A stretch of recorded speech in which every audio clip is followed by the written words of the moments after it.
The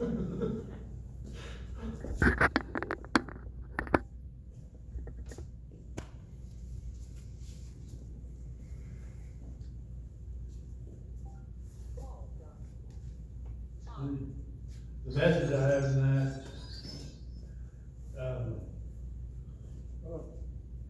I really don't know how to title it, but I preached it Sunday and Tammy said it was good, so I figured I'd do it again tonight. You know, how do you win a battle? How do you win a war? Say yes, ma'am. That ain't winning, that's submitting.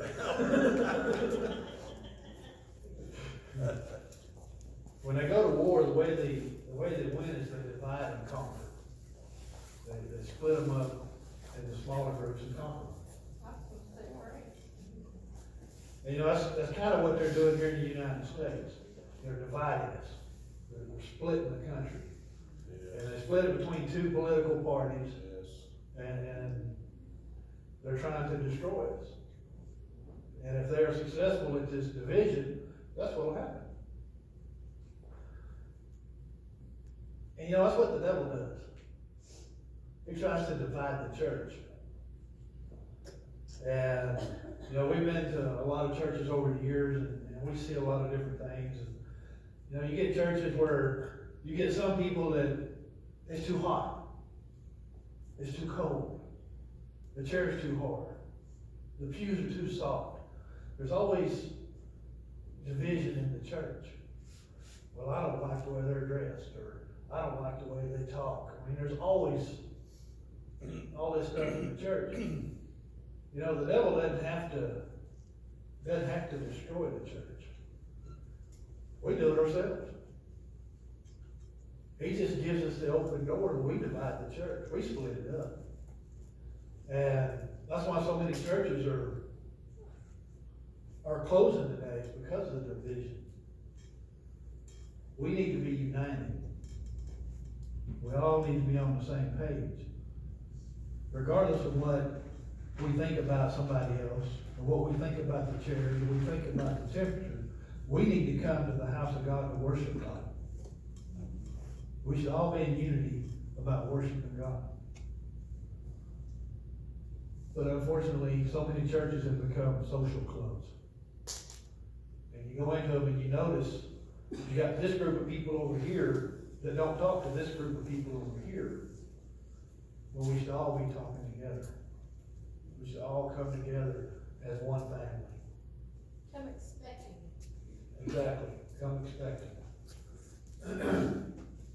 When Tammy and I first went into ministry all them years ago, it's been quite a while now, we found a scripture. And it was our ministry scripture. It's what we based our ministry on. And the scripture is in Isaiah 61:1 and 2. It says, "The Spirit of the Sovereign Lord is upon me, for the Lord has anointed me to bring good news to the poor. He has sent me to comfort the brokenhearted and to proclaim that captives will be released and prisoners will be freed.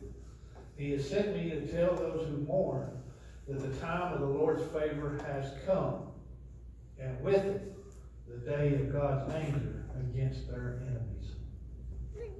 And that's the scripture we based our ministry on. God has anointed me to bring a message, to share the gospel. He anointed Tammy to do the same thing. He's anointed each one of you to do that. He has anointed you to share what He's done for you, to go out and spread the gospel.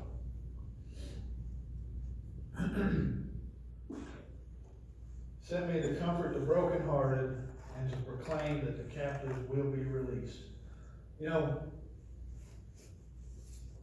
being captive doesn't mean that you're tied to a chair, locked in a room. You can be captive with drugs. You can be captive with alcohol. You can be captive with pornography. The devil holds you captive. And by doing so, he keeps you from realizing what God has for you. He keeps you bound up. And now is the time that the captives will be set free. The prisoners will be released.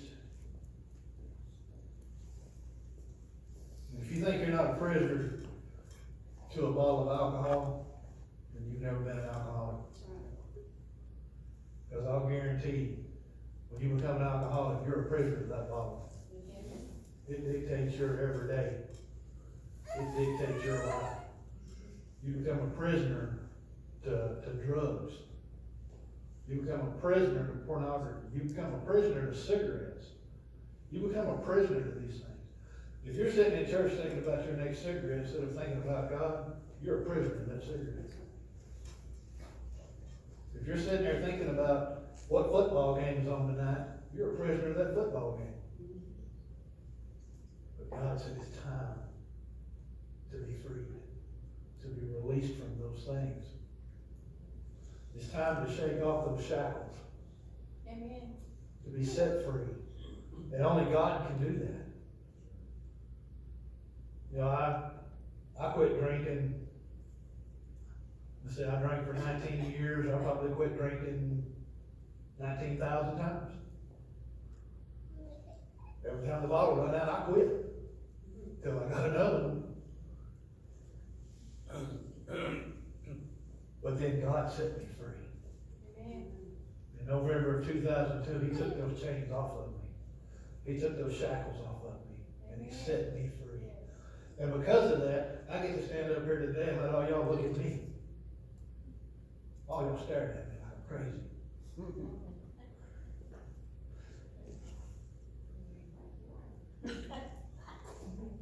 He has sent me to tell those who mourn that the time of the Lord's favor has come. How many of y'all could use a little favor? Amen. I use a bunch. I could use a bunch of favor, that's right. I'll take all the favor He wants to give me.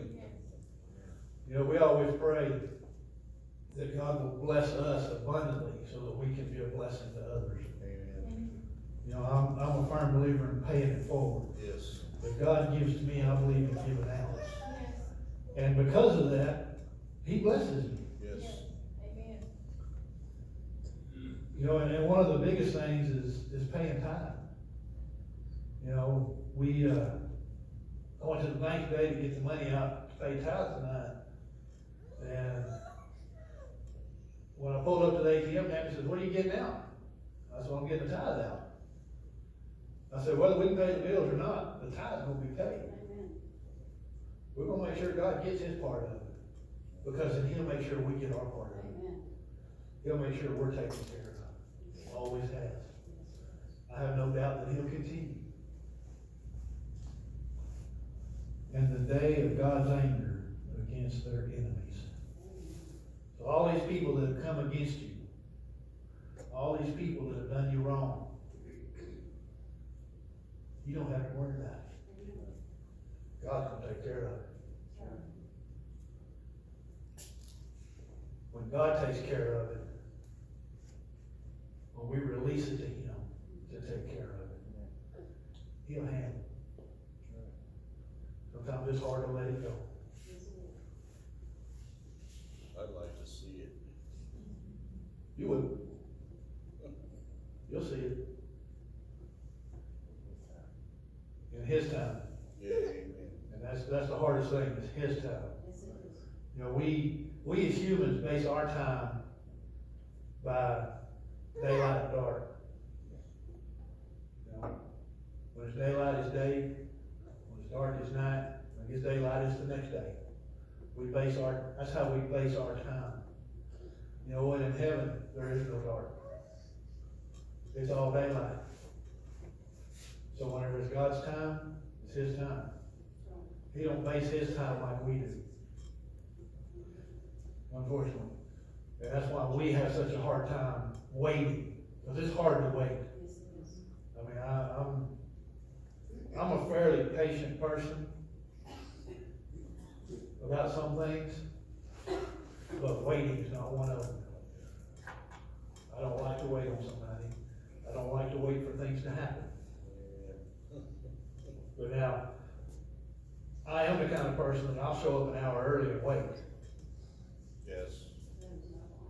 I mean, hey, to me, early is on time is late, and late is unacceptable. That's my theory. I would rather show up an hour early than make somebody wait 5 minutes on me. Yes.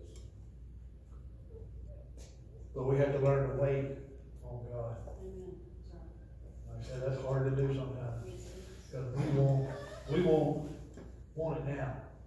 We're a fast food society. We don't want to wait on that hamburger, we want it now. We want to pull up to the drive-thru window and have them hand it to us. God don't work that way. You know, you can pull up that drive-thru window and get that burger and it'll hold you over. But it's a whole lot better when you go into a restaurant and order that steak and have to wait on it. That steak's a whole lot better than that burger is. Good things come to those who wait. Amen. You know, we need to learn to do that. Like I said, I know it's hard, and I know we want to see things done, but if we give it to God, He will take care of it. And I've seen Him take care of things, and I've actually felt sorry for them afterwards. Sorry for what they had to go through. What they brought on themselves. I don't wish bad on anybody. I don't wish negative on anybody. But if you do me wrong, I'm going to turn it over to let God handle it. And let Him handle it how He sees fit. And He has His own way of doing it. We have to release it. God gave us the free will. We get to choose to hang on to it, or we get to choose to let it go. And it's a whole lot better for us if we just let it go. Last week I preached about worrying. You know what? If you worry, it'll weigh you down. If you let it go, it won't. Tammy asked me if I was worried the other day, and I told her, I said, no. So I'm not worried. I said, you have to care to be worried. I said, I don't care if that happens. I don't care if that happens. If it does, it does. If it don't, it don't. I'm not going to worry about it. All I'm worried about is that when this body dies and I stand before God, the only thing I'm worried about is Him saying, well done. Yes. That's the only thing I'm worried about. Amen. Everything else is a little thing. God said, don't sweat the small stuff. And to Him, it's all small stuff. Let Him have it. Let Him take care of it.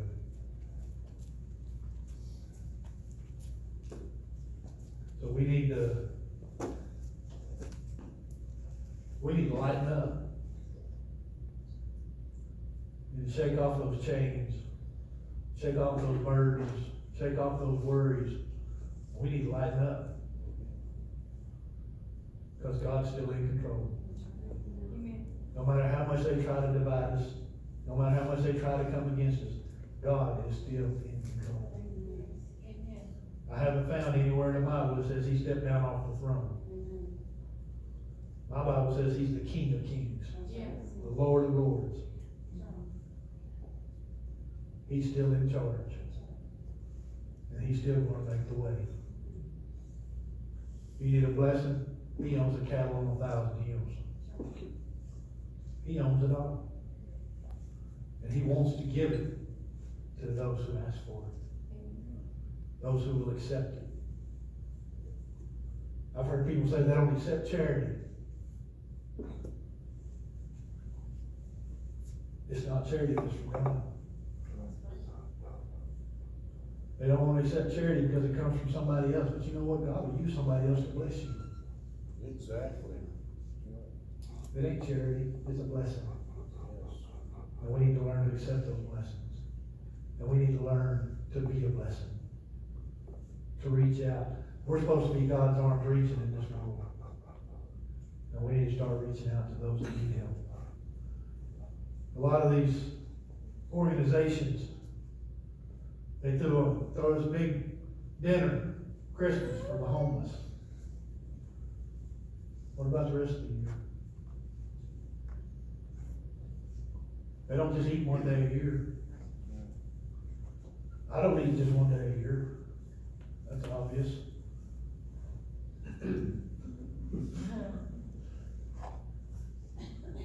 We need to start reaching out to those that need help. We need to start being a blessing. If you want to see a miracle, be a miracle. Reach out and touch somebody else. Share the gospel of what God has done. Share His word with them. And lead them to Christ. You know what? It's our job to lead them to Him. It's not our job to make them accept Him. You can lead a horse to water, but you can't make him drink. You can lead somebody to Christ, but you can't make them accept Him. But we need to be leading them to Him. God has set us free. And we need to work on setting others free. If you don't know who Jesus is, today's a good day to get to know Him. Today's a good day to make things right with you. God loves you. He sacrificed His only Son for you.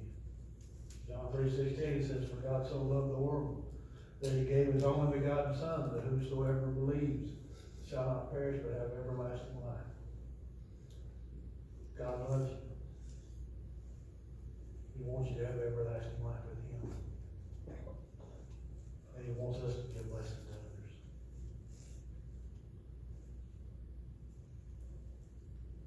There's going to come a time when this body's going to die. The soul's going to live forever. And you stand before God, is He going to say, "Well done"? Or is He going to say, "Depart, because I didn't know you"? If you're not doing things for God, if you're not talking to God, if you don't know who God is, today's a good day to get back on that right path. Amen? Let's pray. Precious Heavenly Father, Lord, we just come to you right now. Lord, we just thank you for today. Just thank you for allowing us to come together. Allowing us to live in a country where we can freely worship you. Where we can praise you without persecution, Lord. Lord, we just thank you for your word. Just thank you for all that you are, Lord, all that you do. Lord, I just ask you to put a band of angels around each person tonight. Just watch over them, protect them. Keep them healthy and keep them safe, Lord. Lord, just give us the desire to be a blessing to others. Lord, we'll just praise you and give you glory.